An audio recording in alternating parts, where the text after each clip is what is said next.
Good morning friends, आप सभी का श्री कृष्णा क्लासेस कादीपुर के यूट्यूब चैनल पर हार्दिक स्वागत है। आज हम आप सबके बीच में 20 सितंबर 2024 के करंट के प्रश्नों की श्रृंखला को लेकर उपस्थित हुए हैं। पूरा वीडियो ध्यान से देखिए। यदि वीडियो पसंद आए तो लाइक और शेयर करिए। चैनल पर नए हो तो चैनल को सब्सक्राइब करिए। चलिए शुरू करते हैं। पहले हम कल के प्रश्नों का रिवीजन करेंगे, उसके बाद आज के प्रश्नों की श्रृंखला को शुरू करेंगे। आप लोगों का जो काम है, आप जो भी प्रश्न के जवाब मैं पूछूँ कमेंट बॉक्स में उसका डिटेल में आंसर किया करिए, जो कि आपके लिए फ़ायदेमंद भी होगा, आपके रिवीजन में हेल्प करेगा। चलिए शुरू करते हैं। हाल ही में फीफा के द्वारा सर्वश्रेष्ठ प्लेयर का खिताब किसने जीता? तो यहाँ पर विनीसियस जूनियर ने जीता है, जो कि स्पेन के रहने वाले हैं, और ये पुरुष श्रेणी में जीते हैं। महिला में एटना बोनमाटी जीती हैं। तो अगला प्रश्न है, हाल ही में dark eagle anti missile system किस देश द्वारा विकसित किया गया? इसका जवाब हो जाएगा अमेरिका। हाल ही में अंतर्राष्ट्रीय प्रवासी दिवस कब मनाया गया? तो 18 दिसंबर को मनाया गया। दुनिया में स्मार्टफोन का तीसरा सबसे बड़ा निर्यातक देश कौन सा बना? तो इसका जवाब हो जाएगा भारत। गुजरात के पहले सेमीकंडक्टर असेंबली प्लांट का उद्घाटन कहाँ किया गया? इसका जवाब हो जाएगा सूरत। हाल ही में किसने जमशेदजी टाटा पुरस्कार जीता? तो किरण मजूमदार शाह। हाल ही में किस भारतीय शहर ने 1 जनवरी 2025 से भिखारी को भिक्षा या पैसा देना अपराध बना दिया है? तो इसका जवाब हो जाएगा इंदौर। हाल ही में किसने मिस इंडिया यूएसए 2024 का खिताब जीत लिया? तो कैटलीन सेंड्रा नील। हाल ही में भारत का पहला स्वदेशी कीटनाशक विरोधी बॉडी सूट लॉन्च किया गया, उसका नाम क्या है? उसका नाम है किसान कवच। हाल ही में तुलसी गौड़ा का निधन हो गया, वे क्या थी? तो वे एक पर्यावरणविद थी। हाल ही में उबर ने कहाँ पर महिलाओं के लिए मोटो वुमेन बाइक टैक्सी शुरू की है? इसका जवाब हो जाएगा बेंगलुरु। ठीक है, इसका जवाब बेंगलुरु हो जाएगा। तो ये रहे कल के दिन के प्रश्न। आप लोगों ने यदि कल का वीडियो नहीं देखा है तो आप जा कर के प्लेलिस्ट में दिसंबर 2024 करंट अफेयर के नाम से प्लेलिस्ट बना दी गई है, उसमें जा कर के आप सारे दिसंबर माह के सभी वीडियोज वहाँ पर प्रोवाइड कराए गए हैं, उसमें जा कर के आप वीडियो देख सकते हैं। ठीक है, तो चलिए शुरू करते हैं आज के प्रश्नों की श्रृंखला को। आज के दिन का जो हमारे दिन पहला जो प्रश्न है वो सबसे महत्वपूर्ण प्रश्न है और दुनिया के लिए एक खुशखबरी भी है और दुनिया के लिए वरदान भी है। कौन सा देश 2025 में मुफ्त mRNA कैंसर वैक्सीन लॉन्च करेगा? तो यह जवाब हो जाएगा रूस। तो रूस ने अभी बड़ा दावा किया है कि इसने कैंसर का जो है वैक्सीन बना लिया है और पूरी दुनिया को 2025 से इसको मुफ्त में प्रोवाइड कराएगा। तो बहुत ही बड़ी बात है, बहुत ही बिग न्यूज़ है यहाँ पर, और यह दुनिया के लिए एक वरदान साबित होगी आने वाले समय में। चलिए देखते हैं इसके बारे में डिटेल से। तो रूस ने एक mRNA कैंसर वैक्सीन बनाई है जिसे मुफ्त में प्रदान किया जाएगा। इसके क्लिनिकल परीक्षणों में ट्यूमर को कम करने और मेटास्टेसिस में गिरावट के परिणाम देखने को मिले हैं। इस सफलता का उद्देश्य कैंसर कोशिकाओं के प्रतिरक्षा कारकों को बढ़ाना है, जो कैंसर के उपचार में एक प्रमुख उपलब्धि है। ठीक है, आइए जानते हैं रूस के बारे में। रूस की राजधानी है मॉस्को, यहाँ की मुद्रा है रूबल, राष्ट्रपति हैं व्लादिमीर पुतिन। करंट अफेयर की बात की जाए तो ब्रिक्स समिट 2024 का आयोजन रूस के कजान में किया गया। भारत रूस समझौते में S-400 और AK-203 यहाँ पर हेलीकॉप्टर के लिए यहाँ पर समझौता किया गया है। भारत और रूस के बीच एयर डिफेंस सिस्टम को लेकर समझौता हुआ है। वर्ष 2025 के लिए $126 बिलियन का सैन्य खर्च का रिकॉर्ड बनाया है रूस ने। ठीक है, ये सभी जो है आपको रूस से याद रखना है। अगला प्रश्न देखते हैं, किस भारतीय स्पिन गेंदबाज ने अंतर्राष्ट्रीय क्रिकेट से संन्यास ले लिया? तो यहाँ पर अश्विन, रविचंद्रन अश्विन यहाँ पर अंतर्राष्ट्रीय क्रिकेट से अभी संन्यास की घोषणा कर दी है, जो कि भारत और ऑस्ट्रेलिया के बीच चल रहे तीसरे टेस्ट मैच के दौरान इन्होंने यह फैसला लिया है। ठीक है, तो इन्होंने अंतर्राष्ट्रीय क्रिकेट को अलविदा कह दिया है। अश्विन जो है 2011 में डेब्यू किए थे और अश्विन ने 106 मैचों में जो है 537 विकेट लेकर भारत के लिए दूसरा सर्वाधिक विकेट लेने वाले गेंदबाज के रूप में इन्होंने रिटायरमेंट लिया है।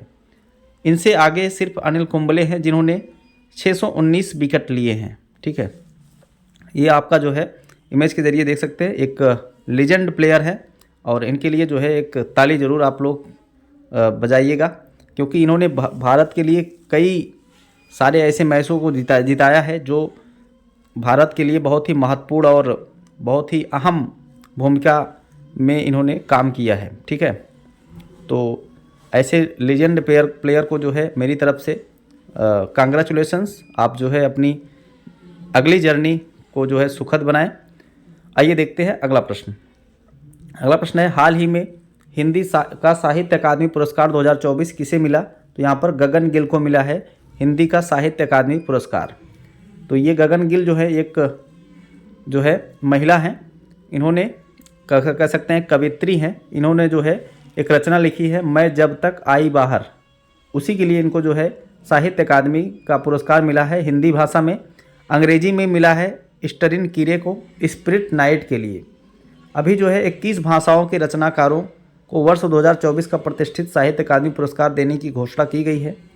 साहित्य अकादमी पुरस्कार जो होता है ये 24 भाषाओं में दिया जाता है, जिसमें से 22 जो हमारी संवैधानिक मान्यता प्राप्त भाषा है और अनुसूची 8 में है, और 2 अंग्रेजी और राजस्थानी, इनको मिला करके 24 भाषाओं में दिया जाता है। पुरस्कार राशि 1 लाख रुपए। साहित्य अकादमी पुरस्कार की स्थापना 1954 में हुई थी। 1955 में पहली बार हिंदी भाषा के लिए माखनलाल चतुर्वेदी, जो कि इनकी रचना है हिम तरंगड़ी, इनके लिए इनको दिया गया था। भारत का सर्वोच्च साहित्यिक सम्मान जो है ज्ञानपीठ पुरस्कार है, और भारत का दूसरा सर्वोच्च साहित्य सम्मान है साहित्य अकादमी पुरस्कार। साहित्य अकादमी के वर्तमान में अध्यक्ष हैं माधव कौशिक, इसको आप लोग ध्यान में रखिए। अगला प्रश्न देखते हैं। अगला प्रश्न है, हाल ही में छत पर सौर ऊर्जा स्थापित करने वाले राज्यों में शीर्ष पर कौन सा राज्य रहा? तो यहाँ पर गुजरात शीर्ष पर रहा। तो प्रधानमंत्री सूर्य घर मुक्त बिजली योजना के तहत छत पर सौर ऊर्जा लगाने में गुजरात, महाराष्ट्र और उत्तर प्रदेश सबसे आगे हैं। 9 दिसंबर 2024 तक 6,79,000 से ज़्यादा इंस्टॉलमेंट पूरे किए जा चुके हैं, जिसमें गुजरात 3,22,000, महाराष्ट्र 1,39,000 और उत्तर प्रदेश 56,000 इंस्टॉलेशन पूरे कर चुके हैं।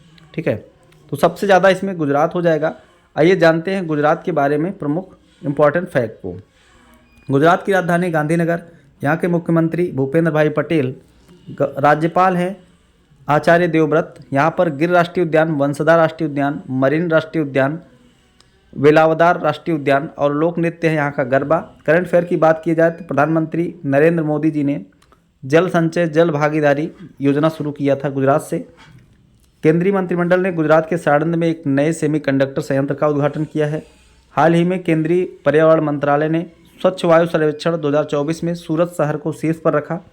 गरबा को यूनेस्को विरासत सूची में शामिल किया गया। वर्धा वन्यजीव अभ्यारण्य एशियाई शेरों का दूसरा आवास होगा, पहला है गिर राष्ट्रीय उद्यान। हस्तशिल्प घरचोला को भौगोलिक जीआई टैग यानी भौगोलिक संकेत टैग मिला, यानी जीआई टैग मिला है। यूएसए की chip company micro semiconductor assembly Gujarat में स्थापित करेगी। ठीक है, अगला प्रश्न देखते हैं। अगला प्रश्न है, हाल ही में राम मोहन राव अमारा किस बैंक के एमडी नियुक्त किए गए?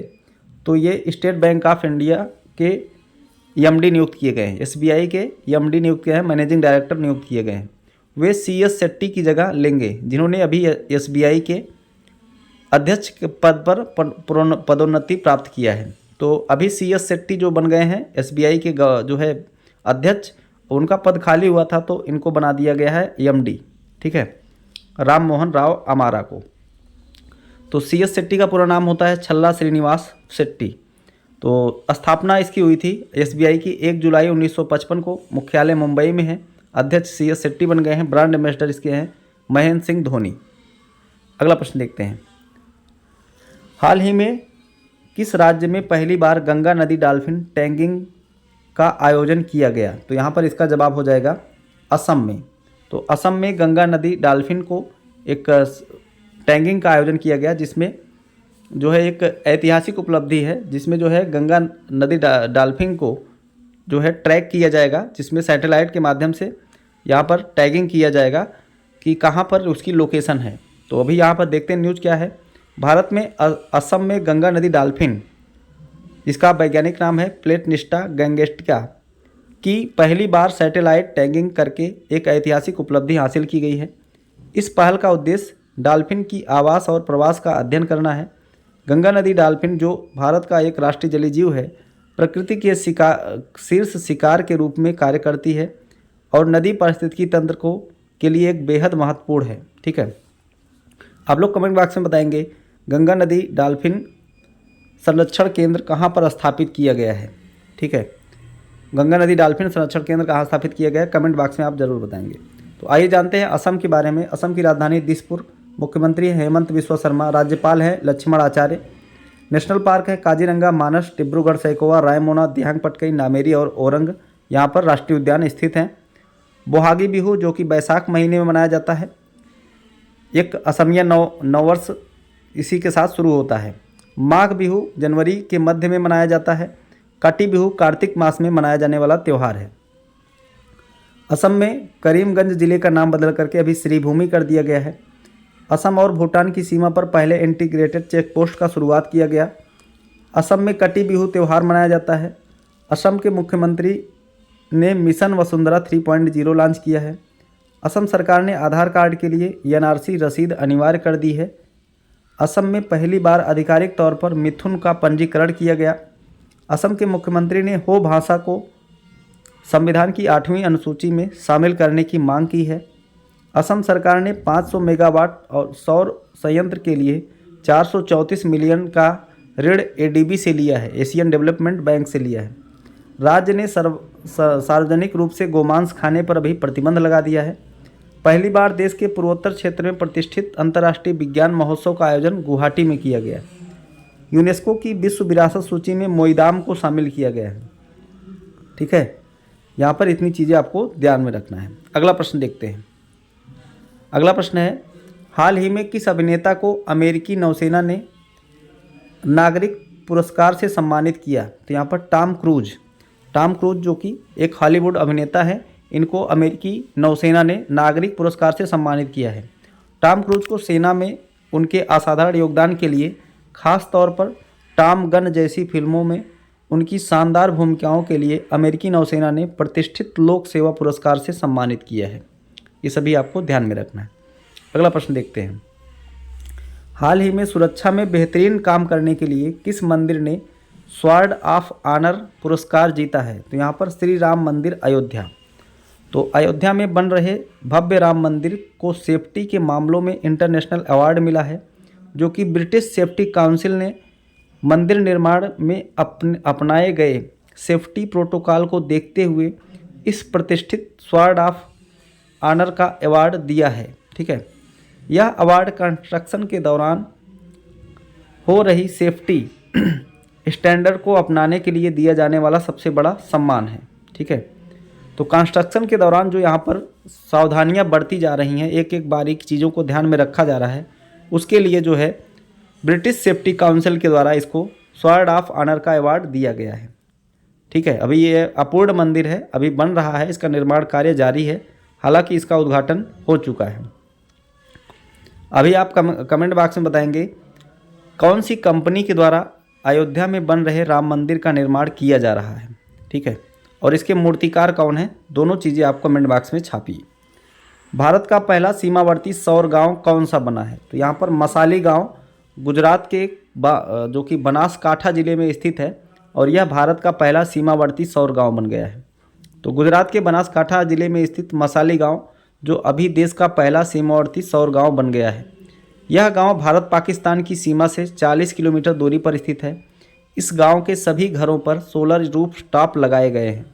सोलर पैनल सभी घरों के छतों पर यहाँ लगा दिए गए हैं। यह देश का पहला सोलर विलेज, गुजरात में ही देश का पहला सोलर विलेज बना था मोढेरा गांव, जो कि गुजरात में ही स्थित है। और देश का पहला सीमावर्ती सौर गांव बन गया है मसाली। दोनों चीज़ें आपको याद रखना है, मोढेरा और मसाली। आइए जानते हैं गुजरात के बारे में। मैंने इसके पहले फैक्ट बता दिया है गुजरात के बारे में। आइए देखते हैं अगला प्रश्न। हाल ही में फीफा इंटरकॉन्टिनेंटल कप 2024 का खिताब किसने जीता? तो यहाँ पर रियल मैड्रिड ने जीत लिया है फीफा इंटरकॉन्टिनेंटल। इंटरकॉन्टिनेंटल का मतलब होता है अंतर महाद्वीपीय, दो महाद्वीपों के बीच में जो कप खेला जा रहा हो। ठीक है, इंटरनेशनल का मतलब होता है दो देशों के बीच, अंतर्राष्ट्रीय जिसको कहते हैं। और इंटरकॉन्टिनेंटल मैच का खिताब जीत लिया है रियल मैड्रिड। तो 2024 फीफा इंटरकॉन्टिनेंटल कप कतर के लुसैल स्टेडियम में खेला गया। इसमें विजेता रहा स्पेन का रियल मैड्रिड, हारा है इसमें मैक्सिको का पचुका। ठीक है, पचुका इसमें हार चुका है और रियल मैड्रिड विजेता बना है। आप इस इमेज के जरिए देख सकते हैं। अगला प्रश्न देखते हैं। अगला प्रश्न है, हाल ही में अल्पसंख्यक अधिकार दिवस कब मनाया गया? तो यहाँ पर 18 दिसंबर को मनाया जाता है प्रत्येक साल अल्पसंख्यक अधिकार दिवस, जिसकी थीम है promoting diversity and protecting rights, विविधता को बढ़ावा देना और अधिकारों की रक्षा करना। केंद्र सरकार ने अल्पसंख्यक छात्रों के लिए कौन सी योजना बंद कर दी है? तो इसका जवाब हो जाएगा पढ़ो परदेश योजना। पाकिस्तान की पहली अल्पसंख्यक महिला ब्रिगेडियर कौन बनी है? तो हेलेन मैरी रॉबर्ट्स। तो पाकिस्तान की पहली महिला अल्पसंख्यक ब्रिगेडियर हेलेन मैरी रॉबर्ट्स बनी है। भारत के संविधान के अनुच्छेद 29 और 30 में अल्पसंख्यकों के बारे में बात की गई है। ठीक है, बाकी दिसंबर माह के जो भी दिवस हैं मैंने आपको कई बार रिवीजन करवाया है। आप लोगों का लिए आज होमवर्क ये है कि आप लोग जितने भी दिवस याद हैं उसको कमेंट बॉक्स में आप लिखिए, देखते हैं अपने आप से एनालाइज करिए कि देखते हैं कि आपको कितना जो है अभी तक याद है। ठीक है, जितने दिवस आपको याद हों सारे कमेंट बॉक्स में छाप दीजिए, इससे आपकी तैयारी भी बेहतरीन होगी और पता भी चलेगा कि आपको कितना याद है। ठीक है, मैं देखना चाहता हूं कि आप वहीं पर हैं कि कुछ आगे अपने दिमाग से भी कुछ सोच समझ करके लिख सकते हैं। तो ये रहे हमारे आज के प्रश्न। तो आइए, आप सभी को यदि वीडियो पसंद आया तो लाइक कर दीजिए, एक बार शेयर कर दीजिए और चैनल पर नए हो तो चैनल को सब्सक्राइब कर लीजिए। मिलते हैं नेक्स्ट वीडियो में। धन्यवाद।